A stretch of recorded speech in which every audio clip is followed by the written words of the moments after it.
जीर्ण वयने अनुरता जीर्ण वयन जे करन्ति भावेन अमला असंकिलिठा ते हुन्ति परित संसारी। बोलिए भगवान महावीर पावन चरित गुरुदेव जी।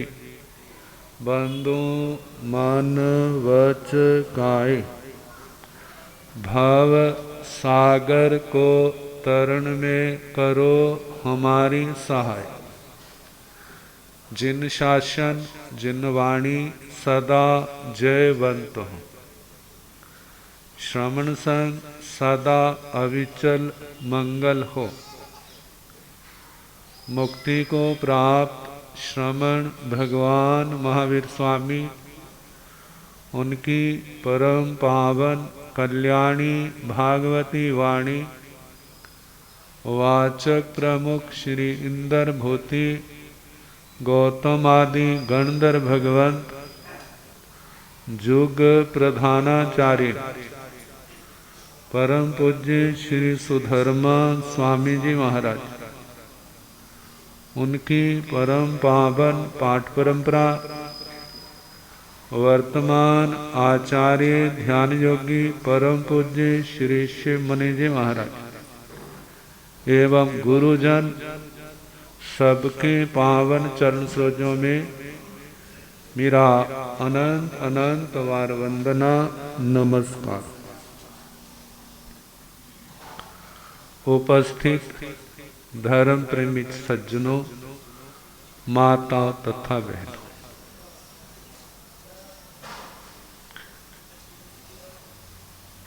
नौ तत्वों के प्रकरण में 18 पापों का वर्णन आपको सुनाया जाए।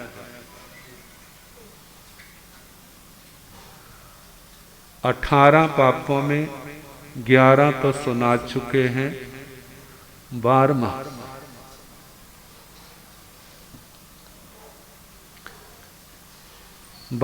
पाप एक ऐसा है,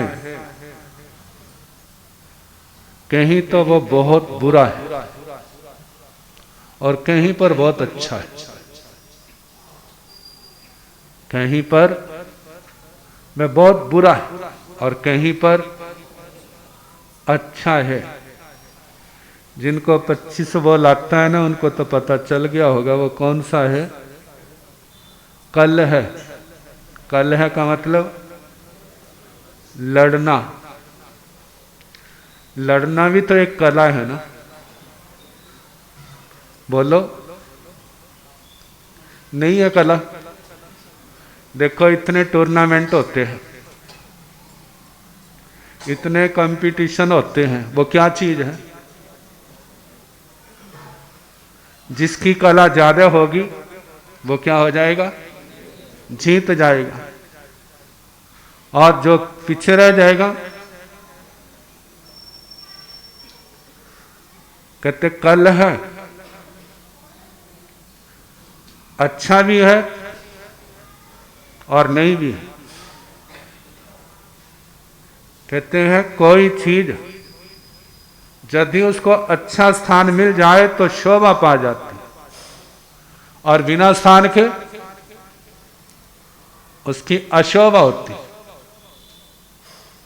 किसी के अंदर ताकत बहुत है और घर वालों के साथ पड़ोसियों के साथ लड़ता है, तो फिर क्या है? सबके लिए अभिशाप।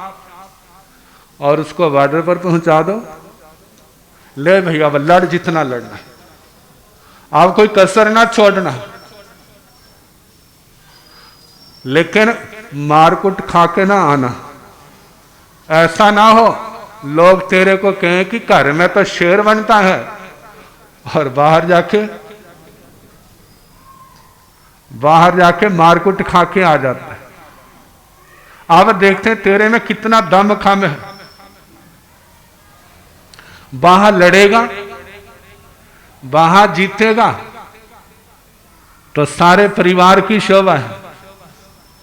गली मोहल्ले की शोभा है, गांव नगर की शोभा है, इलाके और देश की शोभा है। और घर के अंदर लड़े तो फिर वह उसकी शक्ति, उसका दुरुपयोग। आप देखते हैं जब हड़तालें होती हैं, उग्र रूप बन जाता है, तो कितनी देश की संपत्ति जो है क्या कर देते हैं, और उसको पैदा करने के लिए कितनी मेहनत की है लोगों ने। तो ये लड़ना क्या है, अस्थान पर, बिना स्थान के करो तो फिर तो नुकसान ही होता है। कहते हैं लड़ने के ट्रेनिंग सेंटर भी होते हैं ना, चाहे आर्मी वाले हो चाहे पुलिस वाले हो, होते ना ट्रेनिंग सेंटर। कैसे लड़ना है, कैसे दूसरे को काबू करना है। और यदि आप गहराई से सोचें तो भगवान ने भी ट्रेनिंग सेंटर लड़ने का ही खोला है। किसका भला? जितना ये क्षेत्र है सारा ही ट्रेनिंग सेंटर किसका है? लड़ने का। कोई कह सकता हमारे क्या कह रहे हो, भगवान ने लड़ना सिखाया है? कहते हैं हां। वो कैसे? कहा जहां लड़ना लोगों का लोगों से नहीं, जहां लड़ना सिखाया है अपने आप से। किससे लड़ना है? अपने आप से। दुनिया में दूसरे का दमन किया जाता है, संसार के अंदर दूसरे की इच्छाओं का दमन किया जाता है। लेकिन भगवान ने क्या कहा है? दूसरे का दमन नहीं करना। दूसरे का तो आप अनादि काल से दमन करते आ रहे हैं, वो शांति का मार्ग नहीं है। आप अपना दमन स्वयं करो, आप अपनी इच्छाओं से लड़ो, आप अपने विकारों से लड़ो।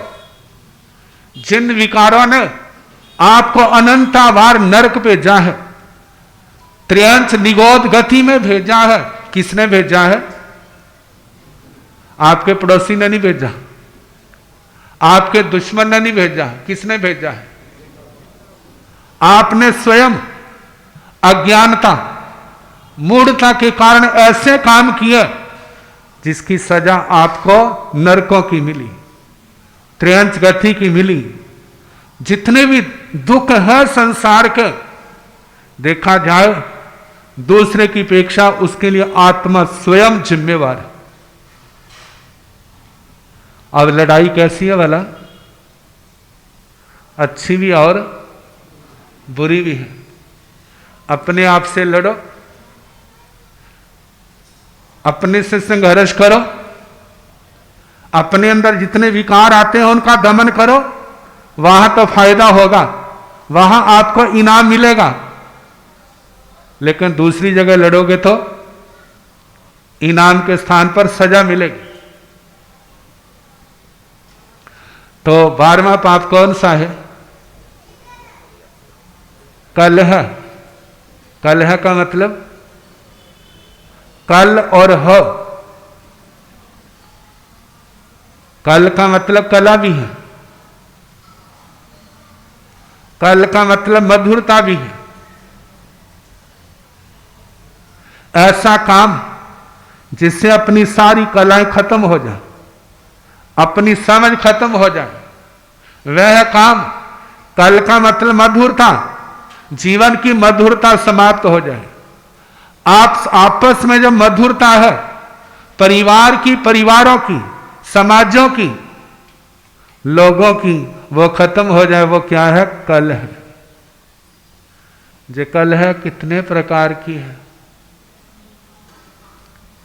बड़ा कुछ सोचा जा सकता है, बड़ा कुछ विचारा जा सकता है, ध्यान नहीं देते।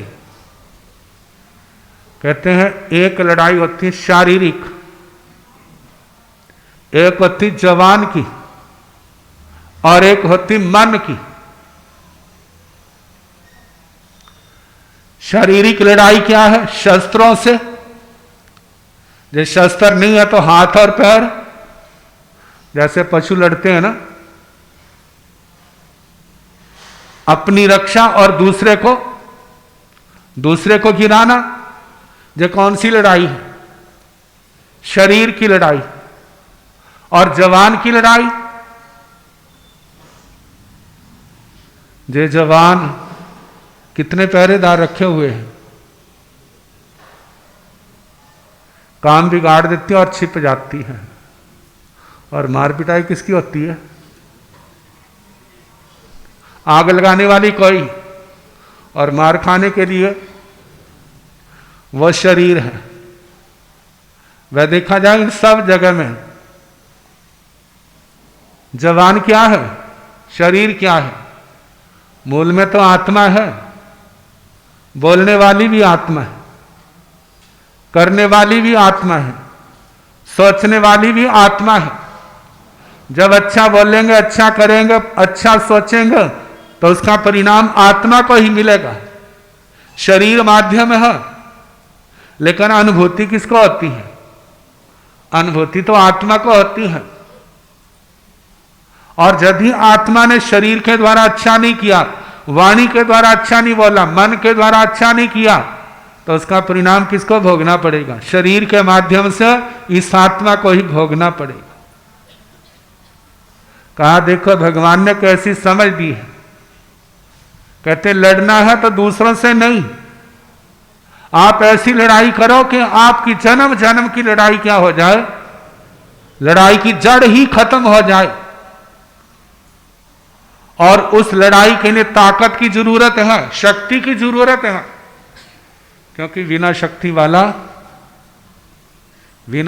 वाला जीत नहीं सकता। जहां पर आत्म बल की जरूरत है, जहां पर शरीर के बल की भी जरूरत है, जहां पर जवान के बल की भी जरूरत है। शारीरिक बल दूसरे को नहीं, अपने आप को रोकने वाला। जवान का बल ऐसा बोले लगी हुई आग भी क्या हो जाए, बुझ जाए। जवान की ताकत है। कितने लोग दुनिया में आग लगाना जानते हैं और कितने लोग उस आग को बुझाना जानते हैं। है तो ताकत। एक ने दुरुपयोग किया और एक ने सदुपयोग किया। समझदारी किसमें है? समझदारी सदुपयोग में है। जो जवान का बल मिला है ऐसे नहीं मिलता। जिनके बच्चे, जिनकी जवान नहीं चलती, उनके माँ बाप से पूछो, अभी बच्चे को तो पता नहीं है। और जिन लोगों की जवान चली जाती है तो इस जवान का क्या महत्व है, तब एहसास होता है। कहा इसका सदुपयोग करो। ताकत आनी चाहिए। कैसे आएगी? जवान की ताकत झूठ बोलने से नहीं आती, सच बोलने से आती, मधुर बोलने से आती है, हितकारी बोलने से आती है। शारीरिक ताकत सेवा कराने से नहीं, सेवा करने से आती है।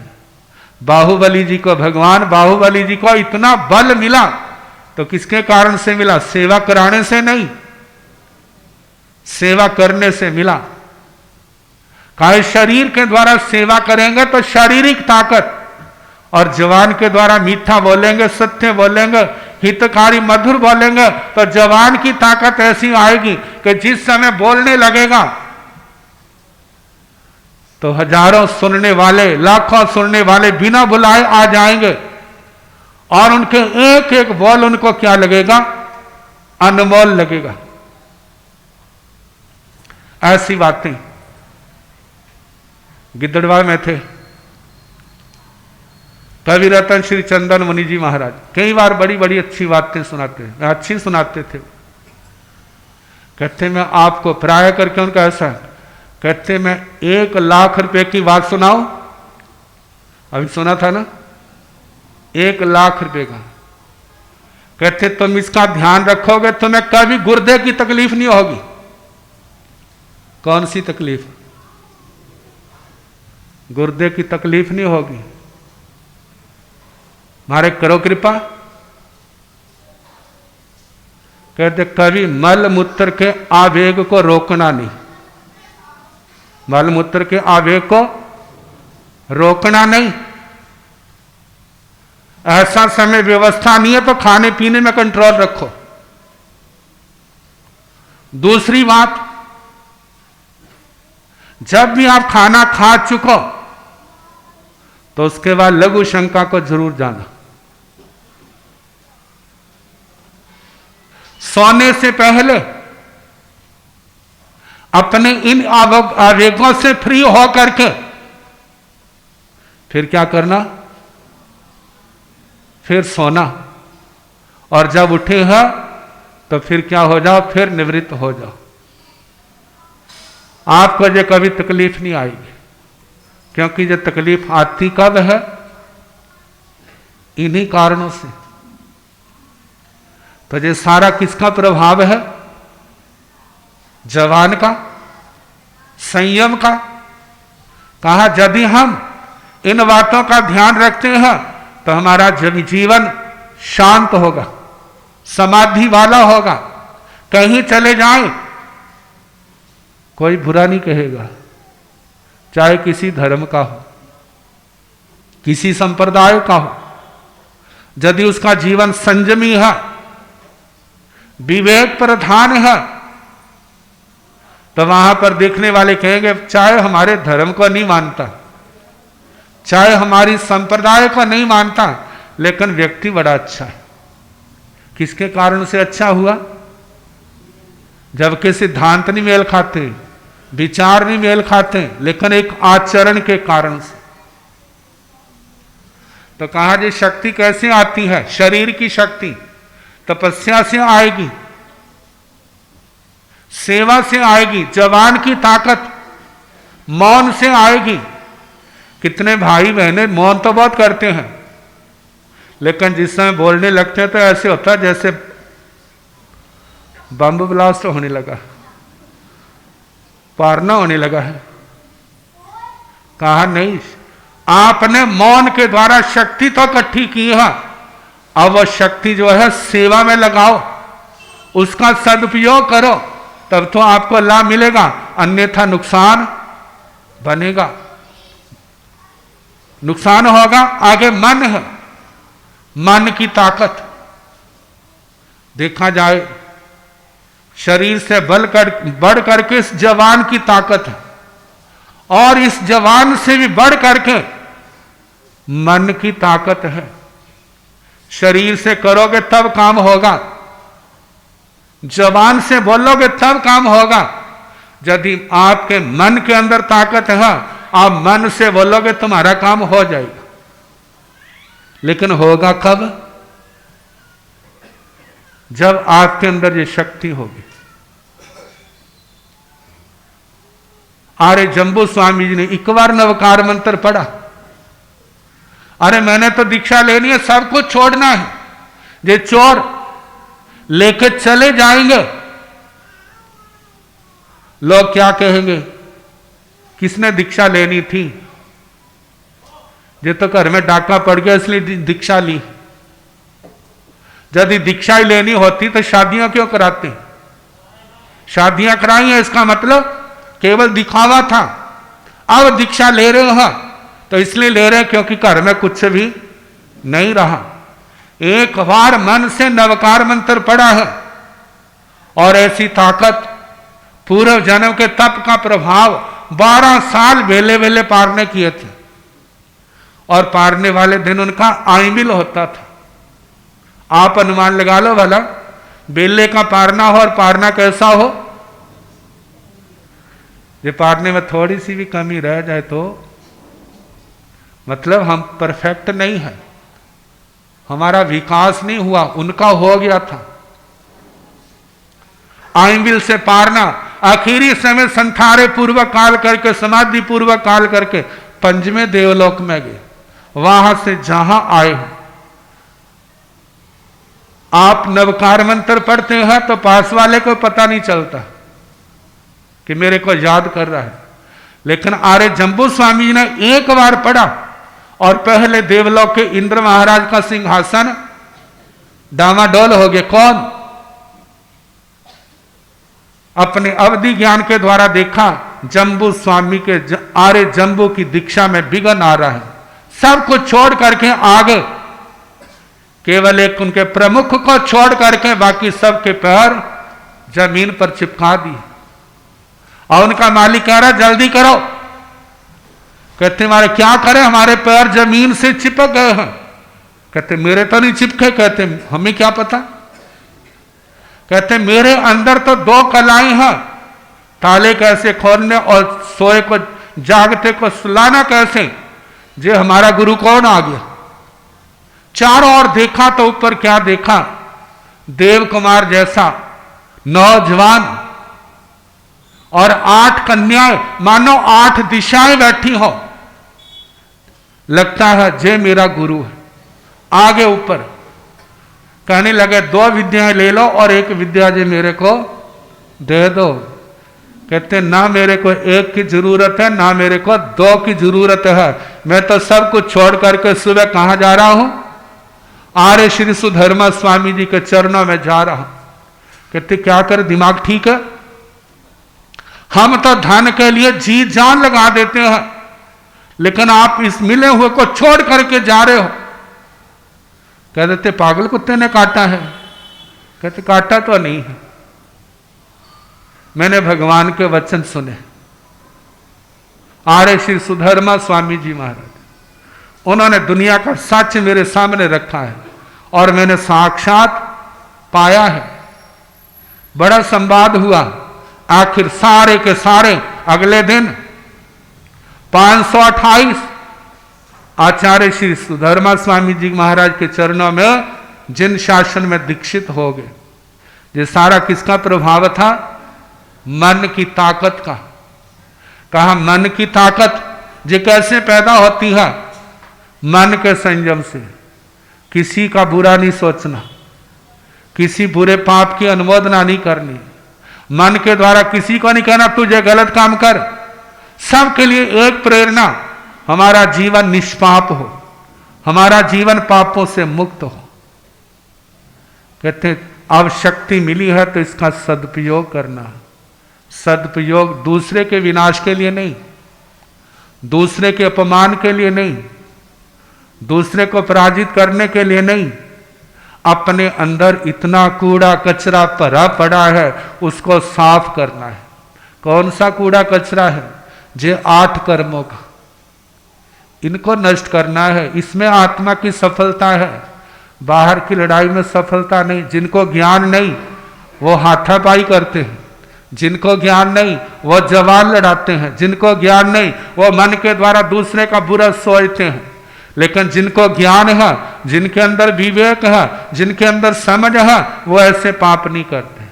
वो क्या है? सबसे शरीर की ताकत है, सेवा में लगाएंगे। जवान की ताकत है, स्वाध्याय में लगाएंगे, गुणगान में लगाएंगे, दूसरे को मीठा बोलेंगे, सच बोलेंगे, कड़वा नहीं बोलेंगे। और मन की ताकत है सबका भला हो, प्राणी मात्र का भला हो, सारे के सारे धर्म के रास्ते पर चले, कोई किसी का बुरा सोचे नहीं, बोले नहीं, करे नहीं। धर्म के रास्ते पर चलेंगे तो इस कल युग में भी सतयुग आने में देर नहीं लगेगी। क्योंकि ये कल युग किसका पैदा किया है? सतयुग किसका पैदा किया है? ये अपने ही तो कर्म है। हमारे कर्म अच्छे हैं तो आज सतयुग है, कर्म अच्छे नहीं है तो यही कल जो घोर कल युग आएगा। इसलिए कहा जाता है अपने कर्म को सुधारे। मन का कर्म, वचन का कर्म, शरीर का कर्म जिन्होंने सुधार लिया उनका जन्म सफल हो गया। समय काफी हो गया है, आज इतने, बाकी कल जैसे अवसर होगा सुनाने का प्रयास किया जाएगा।